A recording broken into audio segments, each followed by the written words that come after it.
उमिरि ऐं ज़वारी जी सआदत करे ईंदड़ सॼण साथियुनि जे मान में दावत। रिपोर्ट मंज़ूर कालरो।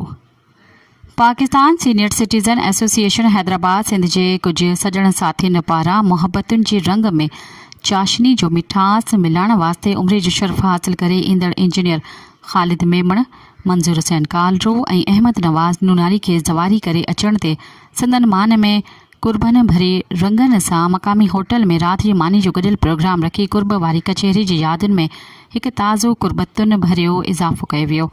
हिन डिनर में सदर दरिया ख़ान बलोच, बशीर ख़ान जतोई, मीर मौज़म अली टालपुर, नज़ीर अहमद शेख, प्रोफेसर दोदो ख़ान, सलीम अहमद कीरियो, ज़वार नज़ीर हुसैन मेमण, निसार अहमद मेमण, आपा सलमा कादरी, रज़िया शाहोक, फरज़ाना गुल मेहमाननि में इंजीनियर ख़ालिद मेमण, बुज़ुर्ग अहमद नवाज़ नूनारी ऐं मंज़ूर हुसैन कालरो जिन जी शिरकत सां मके पाक, मदीने शरीफ़ समेत नजफ़, अशरफ, करबला ऐं मशहद मुक़दस जी मुबारक खुशबुअनि सां माहौल मुअत्तर थी वियो।